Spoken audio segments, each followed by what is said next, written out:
All right. Welcome back, everybody, to Altcoin Daily. Our guest today is lead organizer of the Orange County Bitcoin Network, a huge proponent of Bitcoin's circular economy, a regular Pied Piper of Southern California, going around to different businesses saying, hey, would you like to opt out of the current fiat system and opt in to the Bitcoin circular economy? We'll find out all about this stuff. Brian Harrington, welcome. What's up, guys? Pumped to be here, excited to be here. Just, yeah, that's what we do. We go around and we talk about the Bitcoin and we get people involved. That's what we do. I love it, dude. I was trying to think of the first time how we connected. And I think because we're in the same Telegram group, like LA Bitcoiner, Dan Held Telegram group. Yeah. And you invited me to, one of the events, and then coronavirus hit, but eventually we made it to it, and that's how we became friends. So yeah. No, I appreciate you guys coming down. Yeah, so I'm in Anaheim, Orange County, like right near Disneyland for people that aren't familiar with the area. And yeah, our meetup group meets every week, and so we appreciate you guys getting involved. Definitely, and we've been to it plenty of times before. I mean, I want to talk to you about that today. I want to talk to you about the Bitcoin circular economy and just general thoughts. I mean, if there's a guy to talk to about Bitcoin, I think it's you. And so everybody check the timestamps below to pick out your favorite topic. But let's get into it. I guess we'll start off general and then we'll start off big picture and then get into the Bitcoin circular economy. But please tell us, how did you get involved in Bitcoin? What's your story? Yeah. First time I bought Bitcoin was in 2015, just off Coinbase. And yeah, my dad and I were involved in just kind of like make money online conferences and just doing different things on the internet. Like my dad has always been a computer guy. I grew up with him having we called it his Radio Shack box in his closet. And so we would just work on computers and play video games together and do all that stuff. And so in 2015, when they're just like, I don't know, a blog post or whatever, and Bitcoin's just the new thing in Coinbase or whatever. And so my dad and I both just I think he's the one that just sent me his ref link. So like my dad just hits me with a ref link and we're off to the races. That's how I got involved. And then, after I bought that, it was like 16, 17 is when I just started watching YouTube. Just kind of the same way anyone else does. Like I watched a lot of Tone Base, a lot of Jimmy Song, and just learned about it. And that's where they talked about the Bitcoin Standard book. So I read the Bitcoin Standard book, and it's all very classic. I love Tone Base. From the people I was watching during the bear market in 2018 and 2019, I was like, us and Tone Base were the only people I can think of making regular content in the bear market, keeping the Bitcoin floor at $3,000 to get everybody interested. Right. I think that's right. Because I'll even to this day, I'm sure my YouTube is messed up because I just click on all of them, but I'll still just go straight to the homepage, right in Bitcoin and just see what's going on. And, dude, some people are wild. Like, I don't know. There's some wild things like that just people just talking about. I have no idea what they're talking about. Oh yeah. Well, like, what do they say? What's a wild thing? I guess it's just like they just talk. Like, I don't understand their like cadence. Like you guys just seem like normal dudes. Like and you're just talking about the news, but then just the way that they try to like, I guess, act. I think it comes down to like the TA thing, like the TA thing and reading the charts. I'm just kind of like, I don't know, like where you learn this chart reading or like why you're doing it every day. Like hit me with something else or just hit me with just anything, I guess. So I think you guys do a good mix of it's just news more than news, opinion, speculation. We just come at it from the point of view as a regular guy trying to figure it out. Yeah. Before we get into Bitcoin circular economy, what other of these big picture questions, Austin, do you want to know about? Well, I would love, looking back since 2020 is coming to an end, what do you think will be the most remembered event for Bitcoin in 2020? Most event of 2020. Probably for me, 2020 was like Bitcoin became real. Like it became a real like macro thing that everybody was talking about. I just feel like it really, like the March 12th sell-off, like Corona, it's just kind of the same thing. Like coronavirus is the story of the year. Sorry, did I nuke the channel by saying it out loud? I like how George Gammon calls it the cerveza sickness. So the cerveza sickness is the thing of the year. And I think Bitcoin the way it reacted to that truly is like, that's the story of the year. I agree. I think it's, I think, well, since everybody like now has Zoom meetings, does work from their home, I think everybody's truly realizing, oh, the future is digital. I mean, that combined with the Fed printing all that money, perfect macro backdrop for Bitcoin in 2020. But as far as 2021 goes, what are you most looking forward to in this upcoming year? Yeah, I mean, all-time high. Like 2021, I'm just most excited about. I posted the other day that I just don't think 2021 is going to be weirder than 2020. Like there's no, just from even outside of Bitcoin, like 2021 is going to be weirder. Like I don't see any evidence pointing to the world going back to like normal, how people keep saying that. And so I don't think that's good for Bitcoin because because Bitcoin is still like this strange thing in so many people's minds, but like every day they're more and more open to it because the regular world is so weird now. It's like, yeah, there is, of course there's an internet money that like we're all going to use because of course. Because we have a coin shortage, and despite the Fed printing all this money, I can't get a freaking quarter to do my laundry. No. At least that's the case in California. All right, let's get to it, Brian. We've been hearing this term, Bitcoin circular economy. Yeah. What is that, and why should we care? Yeah, so the Bitcoin circular economy is a closed loop system that like designs out the fiat dollar. It designs out waste. Like if you just Google, like closed loop system or circular economy in general without circular economy or without Bitcoin in it, it says it's a closed loop system that designs out waste. So in this term, the waste that we're designing out is the United States dollar. And honestly, the way I became kind of passionate about this year is tied to what you're saying of the biggest story of 2020, and like this sickness and like these lockdowns are the biggest story of 2020. Like these lockdowns have forever, just changed the way that I look at politics. Like it's forever changed the way that I look at Bitcoin, because what happened to me early in the kind of like lockdowns of this year, someone asked me, I was given my normal pitch, like Bitcoin saving technology, Bitcoin number go up, they're printing money. This is why Bitcoin's better. All the normal stuff. And they just looked at me and they said, well, how does it help me now?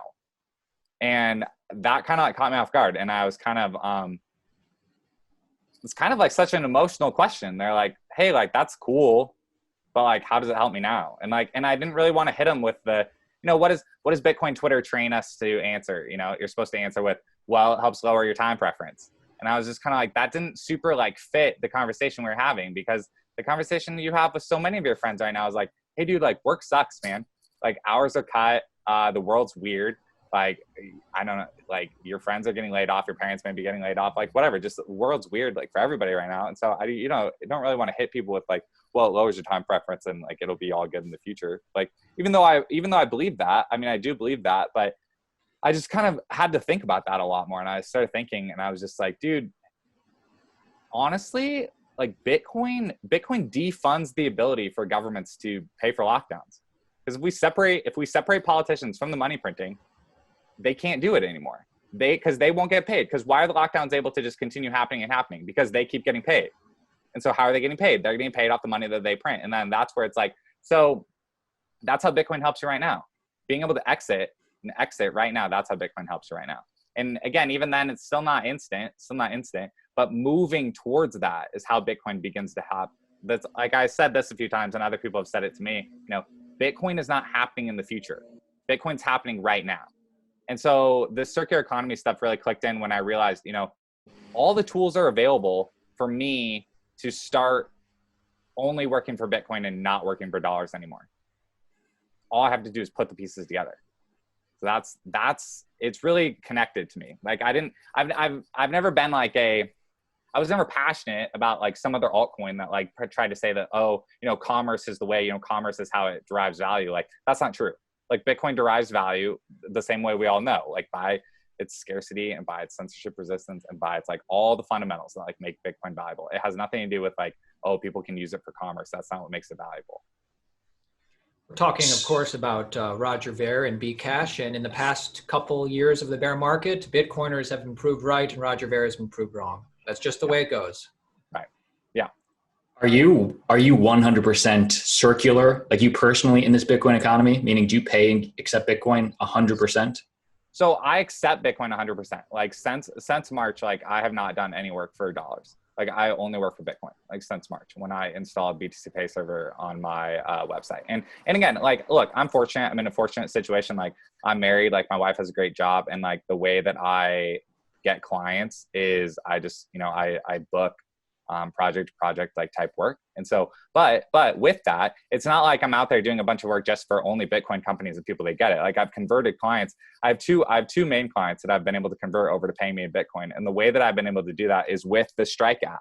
And so I tweet a lot about this. Like the Strike app, you hook up your bank account to it, and then you're able to pay a Bitcoin invoice from your bank account. You deposit money the same way you do Venmo, Cash App, but then it pays a Bitcoin invoice, and it keeps the person from having to, because you're not technically buying any Bitcoin, because the service is sending the Bitcoin for you. There's no tax implication for the sender. And so I did a video on this of how the Strike app really allows kind of normie customers to live in the economy that they want to live in. And then it allows Bitcoin entrepreneurs to live in the economy that they want to live in. And so I've been really trying to lean into that. And then as far as on the spending side, about once a week, like I try to, my wife and I, we try to buy at least one meal a week with Bitcoin. And so whether that's a gift card off Fold, or whether that's, we have one guy at the Orange County Bitcoin Network, a chef, who delivers meals on Fridays. And it's kind of like a really like independent, just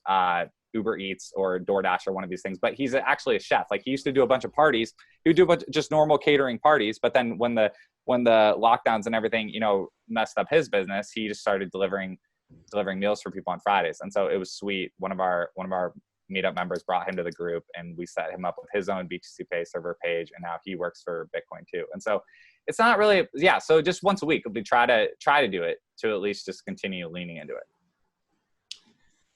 So let's break this down a little bit. When you go to a business, and well, first of all, is it a cold call you're doing these businesses? Is it referral? How's that work?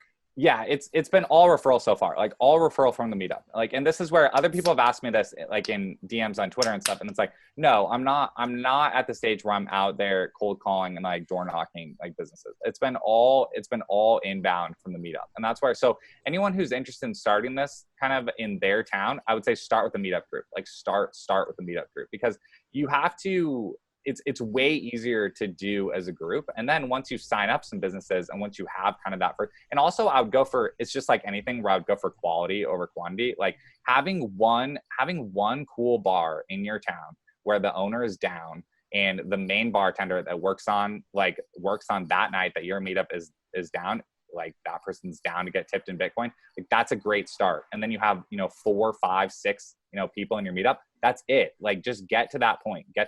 Don't expect this whole, I just think that's already just such a win and so exciting that I would really focus on that. So no, it's been all referral so far. And by the way, congratulations, because the last time I was there for Bitcoin Meetup, the other leader of the OC Bitcoin Network basically made an announcement saying Brian Harrington is the new, do you call yourselves leaders? Yeah, just organizer. I think organizer is the main word we use. Well, you're the new lead organizer, so congratulations on that. Yeah, no, thank you. Yeah, Stephen Cole started OC Bitcoin Network back in May of 2019 this is what I'm saying about how like there were 7 of us on Bitcoin Pizza Day, May 2019. And like, it's completely grown from there. And so it feels good that it's literally kind of decentralized, right? Like we're just really iterating and making it up as we go. And we've had lots of new members and lots of old members, and it's a good mix of people. So if somebody comes to you at one of these Bitcoin meetups and says, I'd love to opt into the Bitcoin circular economy, do you charge them anything? No, not initially. Like it all, yeah, if they're a business, if they're a business, I really try to meet them where they're at and see what kind. It's just kind of a vetting process. Like there's no full way. I don't have a price sheet yet, is like what I'm trying to say. So yes, I do charge. For some of the people that I've been helping, I do charge. What I've been arriving at is 2%, but and what I try to say is that it's more of like a commission on sales, and it's more of a like just a thank you for like running the node for them and running the infrastructure for them. But I really try to let people know, like on my demos, when I demo them and I show them OpenNode and I show them BTC Pay Server and I just show them how to, if they want to just take it straight to a wallet, I just do all that for free. And I say, look, if you want to run with this information, completely run with it and completely set it up yourself. Like, that's awesome. Please do that.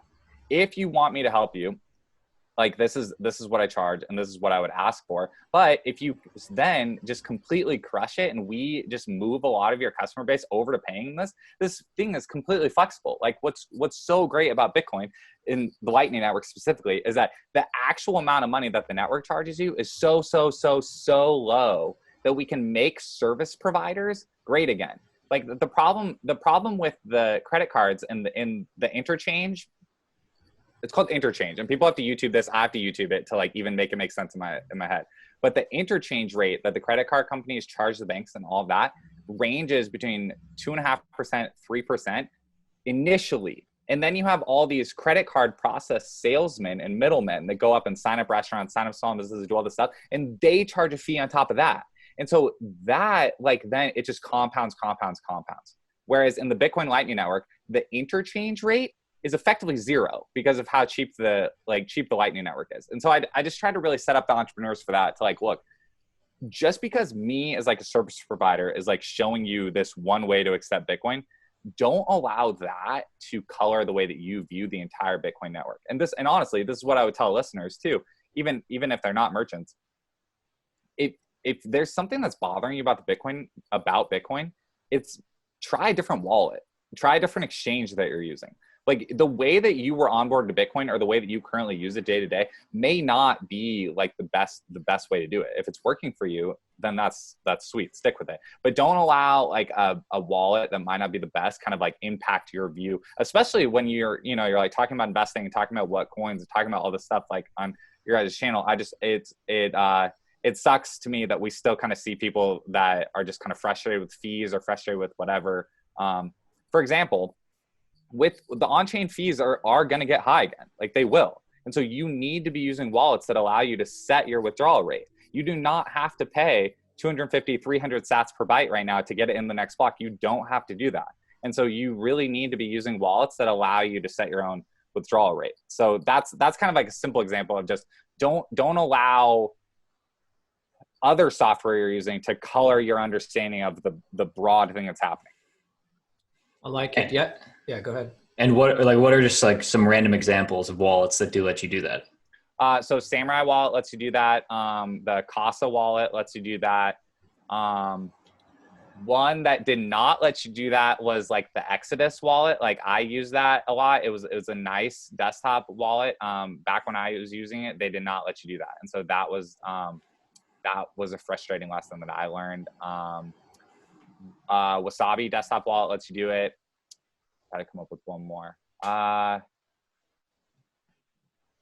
all I got right now. Those are solid. Yeah. Yeah, it's so cool that you know about all this stuff. All the, obviously we all know choose a wallet, or, if you've been in the space a while, choose a wallet that allows you to pick how many sats per transaction you send. But the fact that you've tried out all this stuff, because, as you know, Bitcoin can mean different things to different people. I'm a hodler. The first time I used the Lightning Network was when I came to the OC Bitcoin Meetup, and you're download the Strike app and use the Lightning Network. That is a cool thing, going to Bitcoin Meetups, talking with people recommending the stuff they use.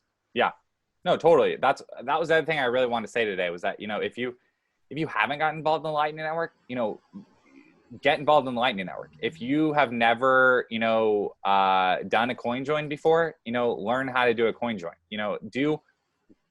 Just take a day, take an afternoon outside of your normal, whatever you normally do for crypto, which is, watch YouTube videos or, day trade on Binance or whatever, just kind of the normal thing you're into. Try to do something else for one afternoon and try to really, because Bitcoin, because we don't want the PayPals of the world to win this thing.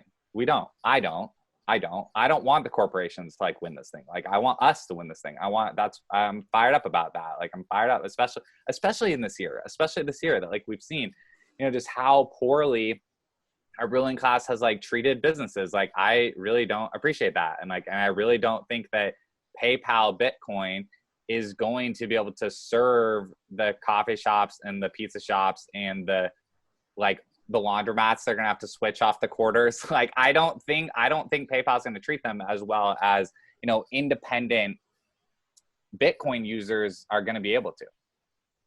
Would you say I mean, in some sense, it's inevitable that the PayPals of the world get involved and try and win a piece of the Bitcoin pie? Yeah, 100%. Like, and the fact that they're talking about it is great. Like, it's great for Bitcoin, and it's proving, that's the story. Like, it's proving that Bitcoin is real. Bitcoin is a thing. Bitcoin is not going anywhere. And even the fact that, like, I even love the fact that, like, CBDCs, like central, even the fact that the CBDC flows off all our tongues so fast now, like central bank digital currencies, that's completely so random. And the fact that, like, our Federal Reserve chairman is, like, talking about that and, like, pontificating about it and, like, well, you know, like, we have to, that's such an endorsement of Bitcoin. That's a huge endorsement of Bitcoin. The fact that, like, the ruling class, the pinnacle of, like, humans right now, the pinnacle of, like, the ruling class of society is trying to garner more trust for their thing by copying Bitcoin, by copying a 12-year-old, like, upstart, like, anarchist money. The arguably one of the most powerful men in the world is trying to copy that language to boost up his, like, the trust that society is supposed to have in him. Like, that's crazy. That's crazy. It is crazy. And I liked the CBDCs, and I liked what you said about PayPal. I mean, the big takeaway I get from PayPal, I mean, obviously we know Bitcoin doesn't need PayPal, but the fact that PayPal is opting in whatever capacity, huge green flag that for people who are unsure, this is a thing that's here to stay. That's how I take it. Yeah. Well, and I just love one of the reasons I'm thankful for how, like I'm the Bitcoin guy, you know, to my friends, as I'm sure, you know, you guys are, and everybody watching this, like, is, and and that's great. Like, that's great. Don't take those texts seriously. Like, when you get those texts and we get those phone calls and we get those Facebook DMs, don't brush those off. Like, if you have to wait till the next day for, like, more brain power or whatever, like, reply to those and hit people with the nuance and hit people with everything that you know. I think sometimes we don't realize how much we know. We don't realize how far ahead we are. And so I love the fact that I can be the one receiving inbound about people that are excited about PayPal. And I love that I can tell them, like, yep, you should get involved. But, like, here's the downside. Like, PayPal is trying to, like, corporate, like, whitewash, like, this revolution. And so, yeah, if you want to participate in that, and if you want to prop that up, you know, I guess, like, I mean, go for it, but that's, like, not what I'm here for. And so I love being able to, like, have that serious conversation, like, right off the bat, when, like, they're not even, and your friends, your friends, like, aren't even ready for that. But I love just, like, replying with that, just saying, like, look, like, no, this matters. This matters. So when you're ready to, like, show up on a Thursday and talk about this for an hour and a half, instead of you giving me, you know, like, I appreciate your 2 minutes today. And I appreciate the fact that PayPal led you to this 2 minutes today. But when you're ready to, like, sit down and talk about this and talk about how, like, yeah, the world is freaking changing, and yeah, Bitcoin is the solution. You know, I'm here, and I'm here for that. I'm here for that longer conversation. Brian, what would PayPal have to do to get your blessing for new people using them? Is it as simple as just, if you give us control over private keys? Yeah, like, for sure. That's definitely let people withdraw the Bitcoin. Like, let people use Bitcoin as the money, because Bitcoin is the unit of account. You know, dollars are not the unit. So let people get access to the Bitcoin. And so same thing with Robinhood, same thing with any of these. Yeah. And PayPal probably won't, but they could do that. I mean, I remember when Fold Bitcoin thing first launched. Yeah. You couldn't withdraw the Bitcoin from your account initially. And I, like, talked about it. I was like, oh, this is cool. And everybody in the comments was like, oh, you can't withdraw, a scam. I was like, oh, okay. So that's just, sometimes that stuff comes with time. But regarding what you said about, you know, you love being the Bitcoin guy to your friends. I love being the Bitcoin guy to my friends. I always get, like, two types of people messaging me.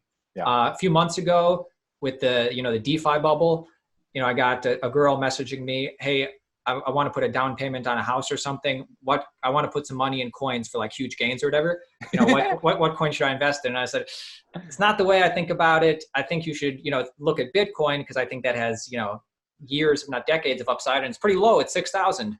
She wasn't into that. And then the other type of things my friends say is I love when people approach me because they know I'm into Bitcoin with skepticism, and I love hashing out the reasoning as to why Bitcoin is here and won't go away.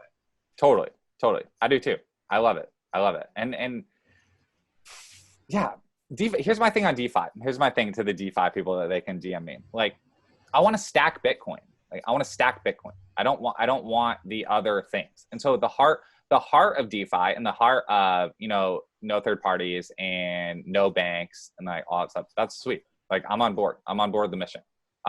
Show me how to stack Bitcoin with it. And I think that's sweet. Yeah. I mean, I think I'd take you know, I don't know what's there to say. There's such a broad blanket of what is DeFi. As long as your Bitcoin stack keeps increasing, you're already above the average person. Yes. I did want to ask you more about the Bitcoin circular economy and like what you do helping people sign up. Yeah. So somebody comes to the OC Bitcoin Meetup, link is in the description. They approach Brian. They say, Brian, I'm really interested in, you know, opting into this and, you know, using Bitcoin in my business. Yeah. What different things are you going to have them download and do to opt into that? Yeah. So on the merchant side, there's three things. On the merchant side, there's two choices. You can either go the open node route or you can go the BTC Pay server route. And it's just like in all things Bitcoin. In all things Bitcoin, you kind of have the little bit flashier one that'll require your KYC info and your normal kind of signing up for a bank information. But then it handles a lot of the details for you. And then you kind of have the open source, you know, a little bit more difficult to make it do exactly what it is you want it to do. But it doesn't require any of your banking details, any of your KYC information. Yeah. And these are like Shopify type integrations. Yes. Is that how people should be thinking about them? Basically, yeah. They're both plugins. Yeah, they're both. You can run them standalone. So I hesitate to call them just plugins. But yes, so say if you run a Shopify store, yeah, OpenNode and BTC Pay Server both plug into it. If you run a WooCommerce store on WordPress, both can plug into it. Both are checkout methods. So in the same way you would choose which credit card provider you use, you can choose which Bitcoin terminal you want to use. And then same thing, if you're a brick and mortar, both of them offer like a point of sale setup also that you can run on a phone, you can run on an iPad, either way. So the merchant can choose between one of those apps and I can help them set up either of those apps. And then on the customer side, this is the thing, because like I try to set the expectations for, like, you're not just going to get a flood of Bitcoiners like running through your door with like no effort. Like, it's going to require effort. And that's why the Strike app is so good, because Bitcoiners and people that are already into cryptocurrency are going to hit you with the whole, well, why would I want to spend it? It's going up thing. They're going to hit you with that. And then normies are going to hit you with, well, I don't have any Bitcoin. Like, what do you want me to do? And Strike solves both of those. Strike. Like, Strike is the customer app. Like, if you're a coffee shop, if you're a brick and mortar, I'm really passionate about brick and mortars. Just like in Southern California, like the vibe, like I'm really all about like the independent taco shops, independent coffee shops, like pizza, like it doesn't matter, anything. Like, you don't even have to say Bitcoin. Just fly a sign that's like XYZ% off with the Strike app, and you undercut the Visa fees. You undercut Visa, because the Lightning Network undercuts Visa. And so it's all like, and literally, dude, put up a sign, just like everyone's putting up all these random signs, and just say, I'm sorry, due to the like current economic position, like, but make it about touchless payments. Make it about whatever you want to make it about, and just say, I'm sorry, like, you have to use this app now if you want this discount. And if you have a thing that everybody loves, they'll jump through the hoop. And so. And by the way, another advantage to merchants who want to opt into the Bitcoin circular economy is, we probably like talked about this, but just the fact that it is circular, and all of a sudden you're going to have people in the area who are super into Bitcoin choosing your restaurant over just whatever random restaurant, because they want to be part of this Bitcoin movement. So you might get 100%. Some more business. Yeah, 100%. And that's where it really partners with like the the meetup groups too. And so that would be the best case that I would love to see is everybody watching this. If you don't have a meetup group in your town and you are randomly like the restaurant owner, like watching this, you be the one to start the meetup group. Like you be the one to start the meetup group, make it about Bitcoin, have your business accept Bitcoin, and then tell everybody about the Strike app. And so they don't even have to spend their own Bitcoin. Like, and that's the other thing that's awesome too, is that it's such a satisfying feeling knowing that I'm spending $20 on food that I was already going to spend. Like my $20 is already leaving my account and I'm already receiving food no matter what I choose that day. But the fact that I'm like making Bitcoin network stronger, making Bitcoin number go up, and building this, like the HODL stack of like now my friend or this merchant or this other entrepreneur, that's so satisfying. That's like so completely satisfying. And it just feels like, it literally feels like the most effective protest that you could do against, again, like all this like stuff that's happening. And so it just fires me up a ton. And you don't work for Strike, do you? You're just a fan, correct? I'm just a fan. Yeah, I'm just a fan. I don't work for them. Is there any like people that are doing the same thing as Strike, or is Strike like the only game in town thus far for that? Strike is the only game in town I know of. I have like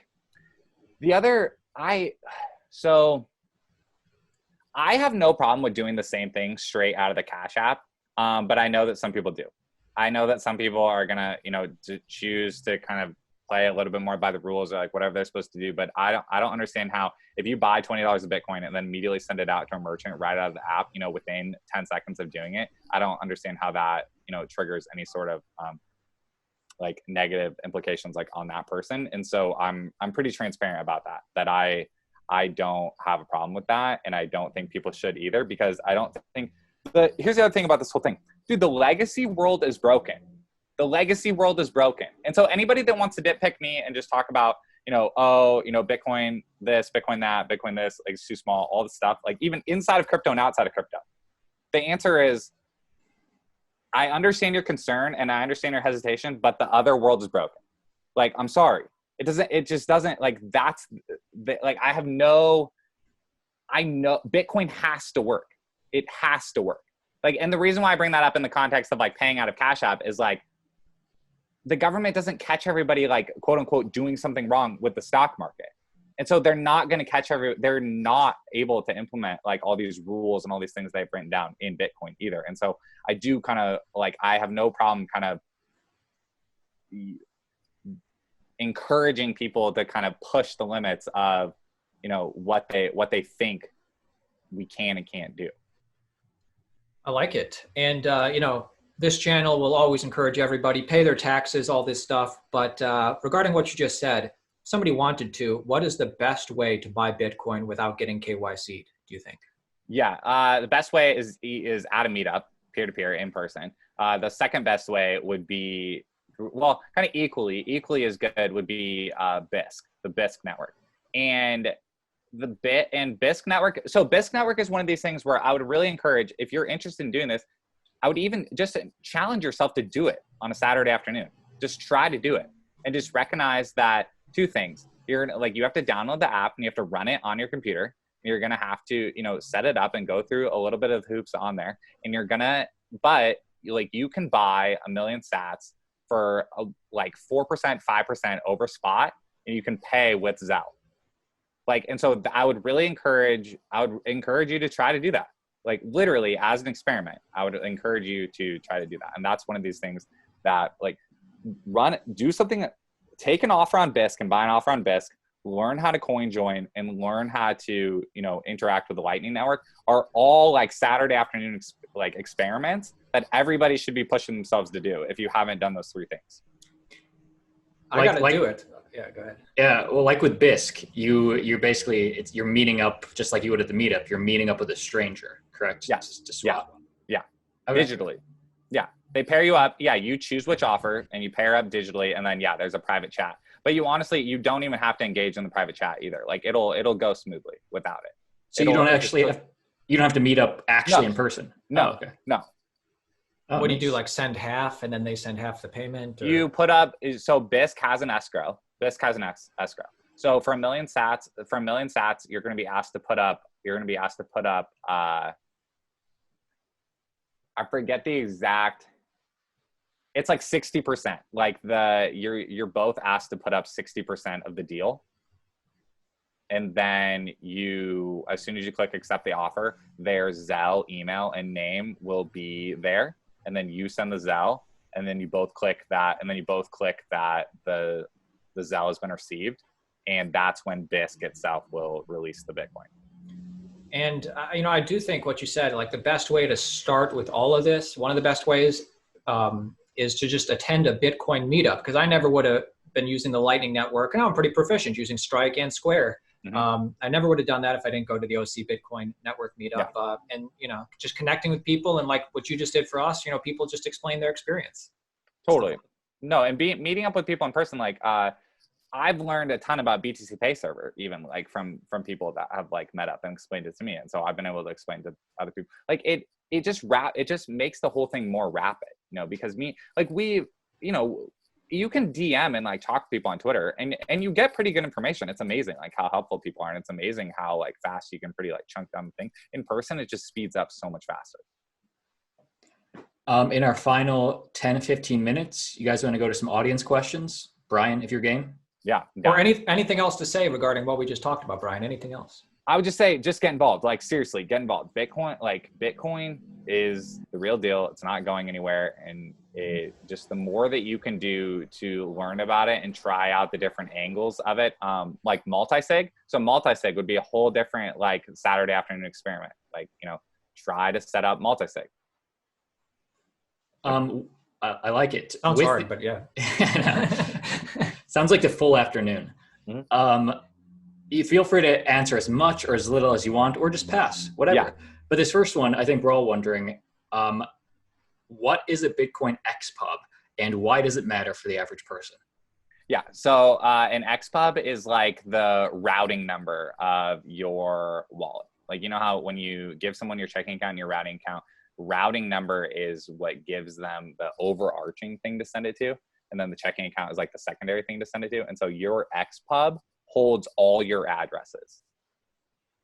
And why should that matter to the average person? Why do they care? Yeah, that matters to the average person because the other, like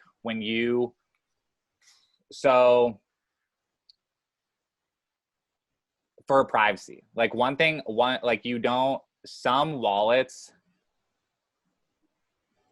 you want to hold your own xpub. You don't want your xpub to be on another server. And when you don't run your own Bitcoin node, when your wallet is not pointed to your own node, that means your xpub is exposed to other servers. And so you want to be in control of that. And it just helps with troubleshooting. If for whatever reason you are doing different things with Bitcoin and you can't, find one of your addresses, being able to kind of plug in, like work with your xpub and rescan it for all your addresses can help you. Right. So each time that you want to receive Bitcoin, you generate a new wallet address, but all those wallet addresses are part of the overarching xpub. Yeah. Yep. But if I just have like I have a ledger or a Trezor and I don't know my Bitcoin node, I don't have one. What am I not receiving by not knowing my xpub or being involved in somebody else's node? You're nothing. It works. It works. It's more about just if you like for example, if you wanted to, your ledger. So say you started the BTC Pay, if you start a BTC Pay server and you want to receive payments to your store straight into your ledger, you would have to plug in your xpub to the back end of BTC Pay server. Like that's kind of how it works. Okay. So that BTC Pay server generates the address on your behalf. Okay. So just more control and self-sovereignty of your Bitcoin. Yeah. And by the way, I think Ledger is planning to implement being able to choose, I don't know the terms, but just like you can do with Electrum wallets, you can choose which wallet address. You can have more access to that xpub as Ledger's going to do soon. Yeah. All right. Brian, yeah, go ahead. I was going to jump in. What happens if governments ban Bitcoin in favor of stablecoins? How likely? So not likely. I don't think likely. So you're asking how likely, and then what happens if they do? If they do, they lose out. like if the government chooses to do that, they lose out on the global game, like period. Because Bitcoin's growing and Bitcoin can't be stopped. Like I really do believe that. Like that's not just me being pontificating or just repeating what other people are saying. Like it just, Bitcoin is like it. Again, the way that some of us perceive it is just like such of like only in finance or only in data sharing or whatever. But Bitcoin is just a thing. It's just a thing that's going to keep getting copied and copied and copied and growing, and more people are going to access it. And whether it's in, you know, corporations are building their little closed loop things on top of it. And so I don't think that full stop Bitcoin itself is ever going to be banned. I think they're going to continue to try to chunk around at the edges at it. And that's why like all these Saturday afternoon experiences and, you know, even like fact checking, you know, my understanding what an xpub is, like any of that stuff is like so important, because it is like, if we don't sharpen ourselves, you know, we're not going to be able to fully realize just the full mission. And I liked what Saifedean says, that if like the US and China, if they happen to ban Bitcoin, make it illegal to use those centralized exchanges, obviously it would be a bump in the road. It would definitely slow it down. But the only thing that could truly stop Bitcoin is if governments and central banks all around the world started getting responsible with their monetary policy, which is trending the complete opposite. Totally, 100%. And yeah, and that's why like learning how to use BISC, even if you don't want to do it as your main way of stacking Bitcoin right now, knowing how to do it right now so that you don't have to like scramble later to learn how to do it is like, that's why I think it's important. I like it. All right, we just have some random questions from the audience. At what price do you take profits on your Bitcoin holdings, your personal strategy? Yeah. So this is totally different from the Bitcoin circular economy. Now they're talking about your Bitcoin stash. Right, 100%. So like Bitcoin is my money. Bitcoin's my money. And so in that sense, there's no like taking profits. Like I'm not going back to dollars. I don't want to go back to dollars because there's nothing back in dollars for me. Like Bitcoin, working for Bitcoin and using Bitcoin itself is fun and better. Like working for Bitcoin makes working fun again. And I don't want to work for dollars anymore. And so I honestly believe that I don't think I'm ever going to go back to dollars. Like if for whatever reason I need if in a hyper Bitcoinized situation where it goes to six figures, where it goes to $1 million, I could see myself using like a lending product in order to kind of restructure some of my dollar-based debts. But I don't see myself selling back to Bitcoin because I, as you can hear from the pod, like I already don't like taxes and I don't want to pay these people. So I'm not going to pay these people. Nice.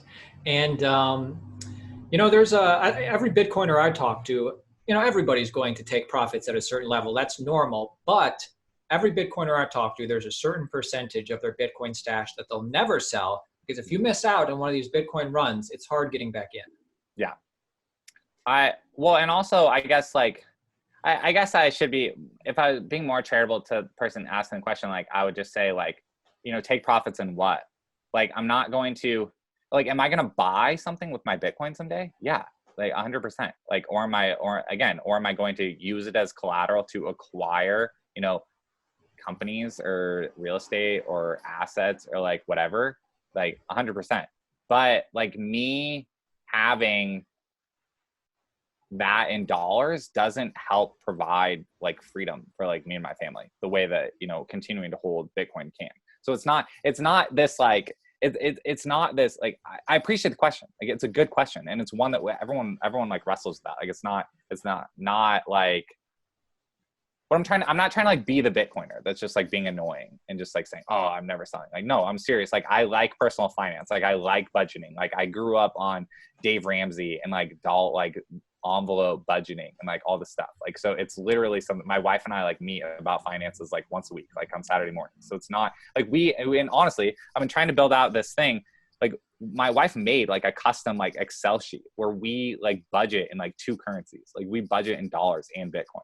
And so I don't like, I kind of want to know, people can let me know like if that would be helpful to them, because I want to figure out a way to release it. And because it has like great, it's got all the formulas like and everything in there, and it's got your investments and it's got your cash, and it's got, it has 2 columns for Bitcoin. Like it kind of has, like I split Bitcoin into cash Bitcoin and investment, Bitcoin in terms of how long you're going to hold it.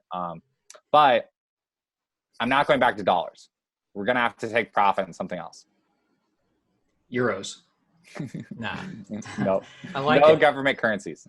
The only other question that I see, and this seems like a friendly one, maybe somebody who knows Brian, this person asks, my girlfriend only seems to be interested in Ethereum. How do I dump her?